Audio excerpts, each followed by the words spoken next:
Monsoon, వానలు, floods. Okay. సరే. మన మన బాడీని కేర్ చేసుకోవడం ఎలా, మన హెయిర్ని కేర్ చేసుకోవడం ఎలా అంటే, వర్షంలో తడిచాము అని అనగానే చాలా గట్టిగా కొంతమంది రుద్దేసి అంతా చేస్తారు కదా హెయిర్ని. అలా గట్టిగా ఎక్కువ రుద్దొద్దు, ప్రెషర్ పెట్టొద్దు, జాగ్రత్త.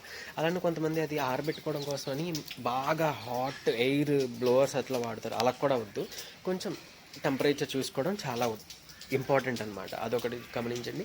తర్వాత ఇంకొకటి, ఈ టైంలో మనకి ఏంటి అని అంటే డైజెషన్ ప్రాసెస్ కూడా కొంచెం స్లో డౌన్ అవుతుంది. బికాస్ కఫతత్వం అనేది పెరుగుతుందన్నమాట. ఆల్మోస్ట్ అంటే మనందరిలో కూడా ఈ మాన్సూన్ సీజన్లో, ఈ చలికాలం, ఈ వర్షాకాలం అట్లా ఉండే టైంలో. సో కాబట్టి మనం లైట్ ఫుడ్ తీసుకోవాలి. అండ్ మోరోవర్ కఫం చేస్తుంది, దగ్గు వస్తుంది కదా, అలాంటివన్నీ అవాయిడ్ చేసుకోవడానికి, ఈ కఫతత్వాన్ని బ్యాలెన్స్ చేసుకోవడానికి కూడా మనం మిరియాలు, అల్లం, పసుపు, తర్వాత ఇలాచి, లవంగాలు ఇవన్నీ యూజ్ చేసుకుంటే మన పళ్ళు నొప్పులు కానీ ఏంటి, కఫం అవ్వచ్చు, లేకపోతే దగ్గు, జలుబు ఇట్లాంటివన్నీ కూడా చాలా త్వరగా పోతాయి.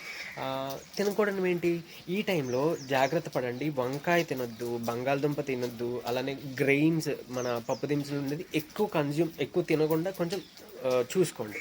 అలానే మనం వెజిటేబుల్ సూప్స్ కానీ, నాన్ వెజ్ సూప్స్ కానీ ఇవన్నీ తీసుకోవచ్చు. తర్వాత జావలు, వేపుడు జావ, తర్వాత మన మిరియాలు వేసుకొని చక్కగా చేసుకోవచ్చు. లేదు అని అంటే ఏదైనా బార్లీ జావా ఇలాంటివి తీసుకున్నారనుకోండి, కొంచెం మన బాడీలో కూడా వామ్నెస్ ఉంటుంది. ఇవన్నిటి నుంచి కూడా మనం బయటపడవచ్చు త్వరగా.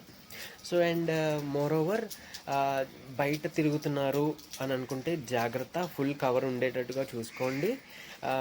ఇప్పుడు మలేరియా, డెంగ్యూ సీజన్ కూడా నడుస్తుంది. సో న్యాచురల్ రిప్లెంట్స్ అంటే కొబ్బరి నూనెలో ఏదైనా కర్పూరం అలా కలిపేసి పిల్లలు, పెద్దలు అందరూ రాసుకుంటే కొంచెం మస్కిటో రిప్లెంట్స్ అన్నీ న్యాచురల్గా జరుగుతుంది అనమాట.